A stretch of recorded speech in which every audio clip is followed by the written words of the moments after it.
Oke, selanjutnya mengenai objek pajak penghasilan ya. Apa objek pajak penghasilan? Ya, jelas, yaitu penghasilan. Penghasilan itu adalah setiap tambahan kemampuan ekonomis yang diterima atau diperoleh wajib pajak, baik yang berasal dari Indonesia maupun dari luar Indonesia, yang dapat dipakai konsumsi atau untuk menambah kekayaan wajib pajak bersangkutan dengan nama dan dalam bentuk apapun. Nah, dari pengertian tersebut, eh, makna penghasilan sangat luas ya. Jadi nggak semata-mata hanya berupa uang saja ya. Karena ini dengan nama dan bentuk apapun. Artinya kalau misalkan imbalannya berupa barang, ya itu tetap namanya penghasilan gitu ya.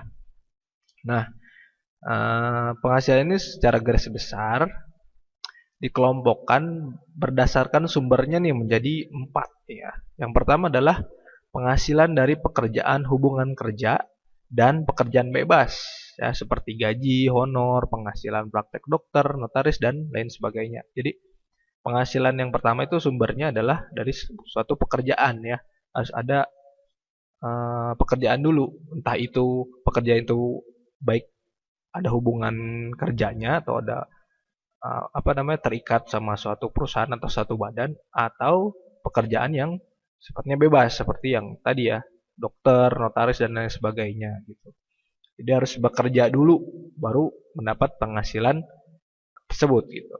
Nah, kategori kedua adalah penghasilan dari usaha dan kegiatan. Nah, kalau yang ini nggak ada hubungan kerjanya, tapi ada usaha atau kegiatan. Contohnya apa? Misalkan kegiatan menjual beli BKP atau ya, atau jual beli jasa, atau ada kegiatan seperti seminar, perlombaan gitu kan, yang dimana di dalamnya memungkinkan adanya penghasilan gitu ya. Nah, selanjutnya penghasilan yang bersumber dari modal ya, yang berupa harta gerak ataupun harta tak gerak seperti bunga, dividen, royalti, sewa dan lain-lain. Jadi kalau yang ini sumbernya dia tidak dari sebuah suatu pekerjaan atau dari suatu usaha, tapi dari modal. Misalkan apa? Misalkan ada modalnya berupa harta gerak. Ya, contohnya apa? Mobil misalkan. Nah, mobil ini kan bukan penghasilan awalnya ya. Jadi modal. Nah, jika ini digunakan misalkan disewakan seperti apa itu. Nah, itu kan akan dapat penghasilan tuh dari situ. Nah, ini kategori yang itu. Atau eh, punyanya berubah bentuk uang nih. Uangnya ditanamkan jadi modal di sebuah perusahaan. Nah, nanti di dalamnya ada bagi hasil misalkan setelah si perusahaan itu berjalan terus mendapatkan keuntungan, nah kita sebagai pemodal dapat bagi hasil. Nah, itu penghasilan itu masuknya kategori ini. Jadi penghasilan dari modal, bukan dari pekerjaan atau kegiatan usaha. Dan yang terakhir itu adalah penghasilan lain-lain, sumbernya di luar dari tiga yang tadi ya, seperti apa? Seperti pembebasan hutang gitu ya. Itu juga merupakan penghasilan. Kenapa? Karena awalnya kan hutang nih, kita punya kewajiban buat mengeluarkan uang tersebut ya. Nah, apabila ada pembebasan hutang, artinya kewajiban kita tuh hilang ya. Harusnya bayar sekian, dibebaskan. Nah, akhirnya ya itu kategorinya masih masuk penghasilan gitu, karena hal tersebut itu bisa dikategorikan menambah kekayaan wajib pajak yang bersangkutan gitu kan, karena kekayaan itu nggak akan berkurang karena harus bayar hutang, tapi sudah dibebaskan karena tidak harus membayar, sehingga ya itu kategorinya penghasilan. Atau yang lain seperti hadiah, sumbangan dan lain sebagainya gitu ya. Jadi penghasilan ini dibagi jadi 4 berdasarkan sumbernya. Nah, untuk lebih rinci, sebenarnya objek penghasilan ini dituangkan di Undang-Undang Pajak Penghasilan Pasal 4. Nah, di mana nanti penghasilan atau objek pajak penghasilan ini akan dibagi menjadi 3 kategori ya. Yang pertama adalah penghasilan yang dikenakan pajak secara umum atau non final ya. Jadi pekerjaan ini nanti penghasilan ini itu nanti yang akan dihitung nih secara 1 tahun atau tahunan berkenaan dengan pajak penghasilan. Ya, contohnya apa? Contohnya kayak gaji, upah, honor, laba dari usaha gitu ya, keuntungan dari usaha, dividen, royalti, ya itu masuknya penghasilan yang akan dikenakan pajak secara umum atau non final. Nanti dikalkulasikan tuh selama 1 tahun penghasilan yang bersumber dari kategori ini berapa aja totalnya. Nanti baru dihitunglah berapa pajak penghasilannya. Nah, ini tertuang di Undang-Undang Pajak Penghasilan Pasal 4 Ayat 1. Nah, untuk kerincian penghasilan apa aja yang masuk kategori PPh Pasal 4 Ayat 1 ini bisa dibaca di modul ya. Ada penjelasan lebih banyaknya, contoh-contohnya lebih banyak di modul.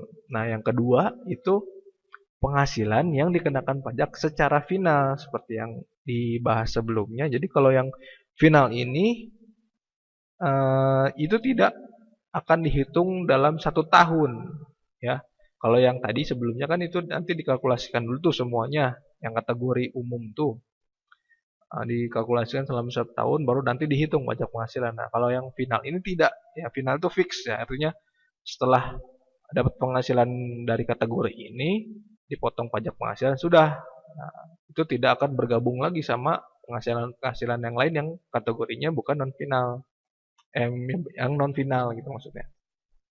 Jadi penghasilan ini tuh tidak akan digabungkan sama penghasilan-penghasilan lain. Nah, perbedaannya final dan non final yang pertama adalah kalau penghasilan final itu tidak digabung dengan penghasilan lain ya tadi. Jadi penghasilannya tuh udah sendiri aja gitu, yang final-final aja. Kalau yang non final nanti digabung dulu semua, baru dihitung di akhir tahun. Yang kedua, penghasilan final ini tidak dikurangi biaya-biaya, artinya eh, perhitungannya nanti pakai brutonya. Jadi kalau misalkan penghasilan dari, contohnya di sini kan penghasilan yang termasuk kategori final adalah bunga deposito misalkan. Nah, penghasilan dari bunga deposito berapa tuh? Nah, itu nanti nggak dikurangi biaya ini, PTKP dan segala macam, langsung dihitung dengan tarifnya. Setelah dipotong, ya udah. Nah, potongan ini nggak bisa dikalkulasikan dengan pajak penghasilan tahunan gitu. Sementara kalau yang umum itu nanti penghitungannya ada pengurangan-pengurangan dulu. Baru setelah itu dikali tarif, keluarlah pajak penghasilannya berapa, dipotong. Nah, nanti potongannya tadi, bukti potongnya tersebut nanti bisa dikalkulasikan tuh dengan penghasilan-penghasilan yang lain yang sama-sama non final, nanti baru dihitung di akhir tahun gitu. Nah, yang ketiga tadi bukti potongnya kalau final itu tidak bisa dikreditkan di akhir tahun, sementara yang non final itu nanti bukti potongnya bisa dikreditkan atau jadi nanti dikalkulasi gitu.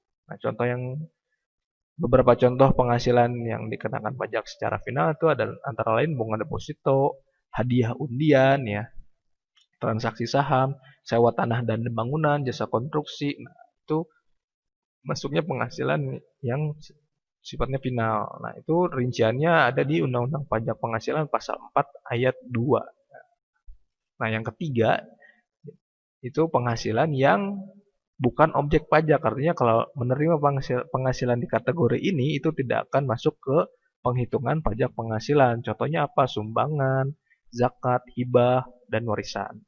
Nah, rinciannya itu ada di Undang-Undang Pajak Penghasilan Pasal 4 Ayat 3. Semuanya ketiga ini ada banyak contoh-contohnya disebutkan di modul. Jadi silakan dibaca dan dipelajari gitu ya.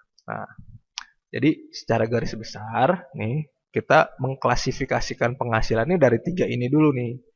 Masuk ke PPh ayat 41, masuk ke PPh pasal 4 ayat 1, apa masuk ke PPh pasal 4 ayat 2 atau PPh pasal 4 ayat 3 gitu. Nah, jadi nanti identifikasi di akhir tahun itu biasanya gitu. Jadi selama 1 tahun nih semua penghasilan yang kita terima nih, terutama subjek pajak dalam negeri ya, karena semua dari yang baik itu dari Indonesia ataupun dari luar negeri, dikelompokkan dulu nih penghasilannya ya, dari berbagai sumber tadi, mana yang masuk ke penghasilan yang kena pajak secara umum atau non final, mana penghasilan yang dikenakan pajaknya secara final, mana yang memang bukan merupakan objek pajak. Nah, setelah semua diklasifikasikan masing-masing, nah barulah kita bisa tahu berapa sih memang pajak penghasilan kita nih selama 1 tahun.